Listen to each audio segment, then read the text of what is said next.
Continuando então nosso estudo da trigonometria, nós vamos para a página 460. Tá bom? Vamos lá.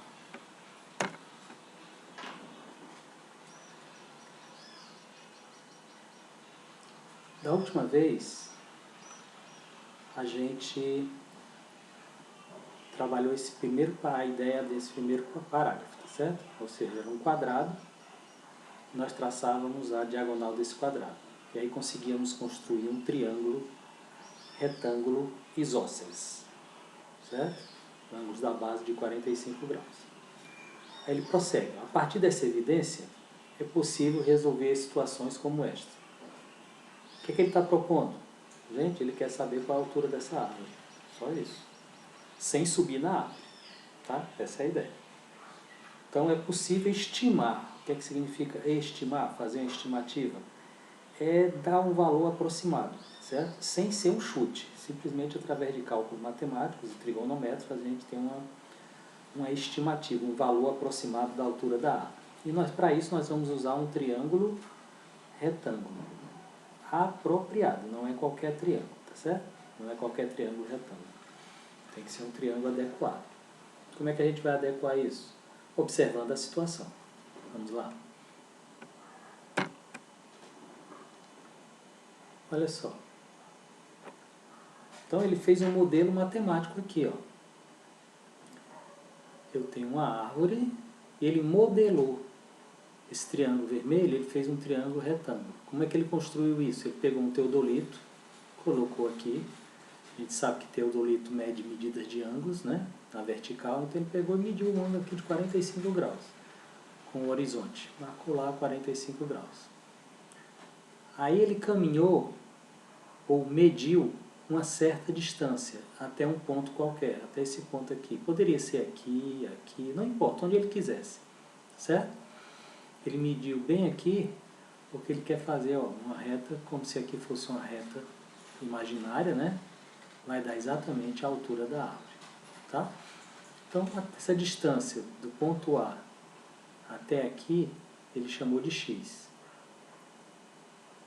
E para cima, 90 graus, mediu de novo, né, 90 graus aqui, construiu um triângulo retângulo. Essa distância daqui para cá é a altura da árvore, que é o que ele quer descobrir. Tranquilo?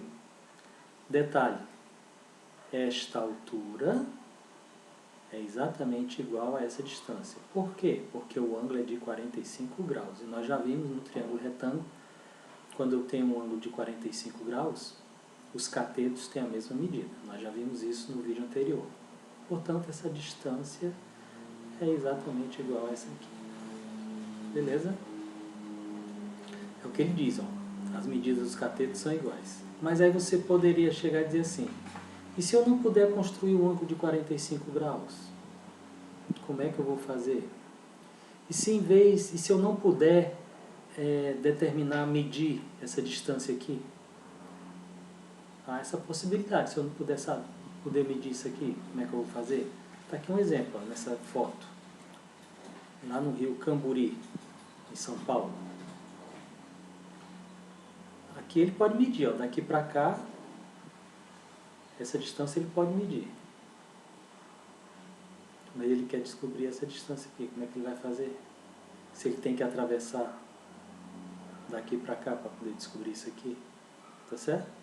Se ele não puder medir esse ângulo, ou esse, ou se não for 45 graus, como é que eu faço? Tá bem? Existe uma maneira da gente resolver esse problema. Quando é 45 graus é moleza, né? O triângulo é retângulo isósceles, matei a questão. Mas e se não for? Como proceder? Tem uma saída. E esta saída é ainda dentro do triângulo retângulo. Só que nós vamos trabalhar o triângulo retângulo com as medidas dos lados desse triângulo em relação aos ângulos agudos. Os ângulos agudos são aqueles que medem menos de 90 graus, certo? De 1 grau, podia ser meio grau, 0,3 grau, não importa. Mas de 1 a 89 graus. Então, olha, eu tenho um triângulo retângulo, A, B, C. O lado que fica na frente do ângulo A, ele chamou de Azinho. O lado que fica na frente do ângulo B, ele chamou de Bzinho. O lado que fica na frente do ângulo C, ele chamou de Czinho. Tá bem? Então nós vamos sempre usar essa nomenclatura.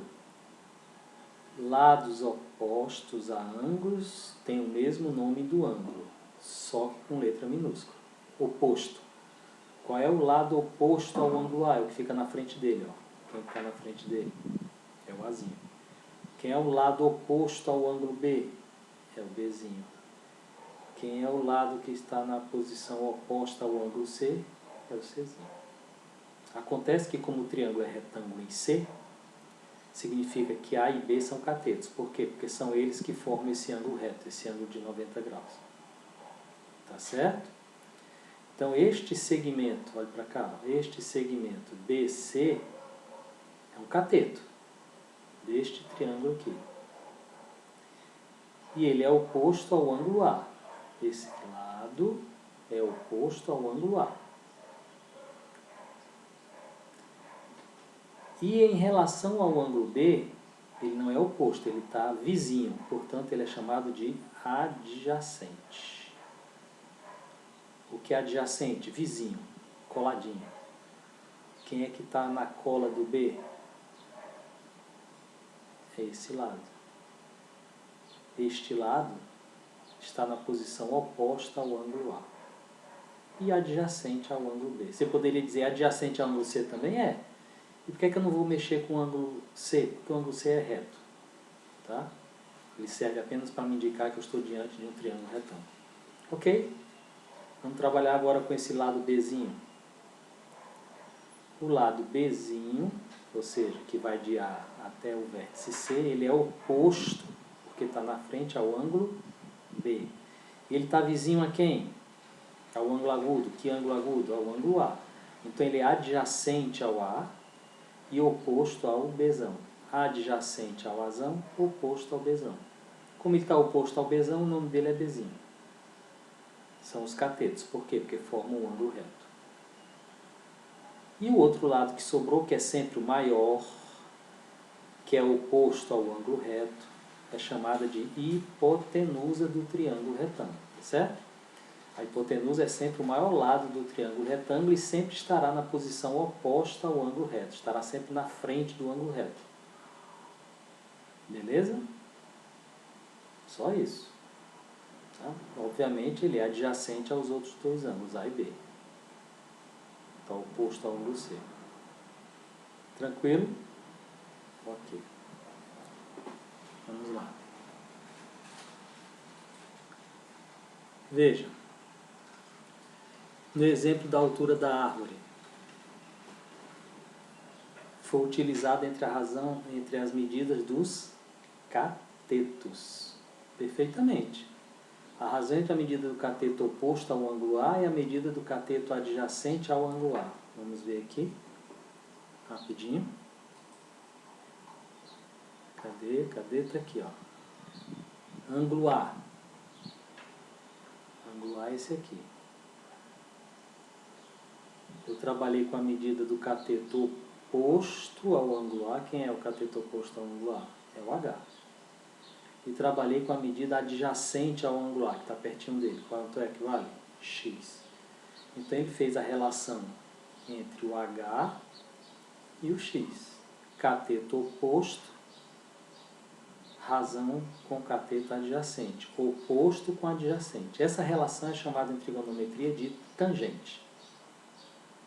Como o cateto X é igual ao cateto H, porque o triângulo é isósceles, certo? Então essa medida é igual a essa.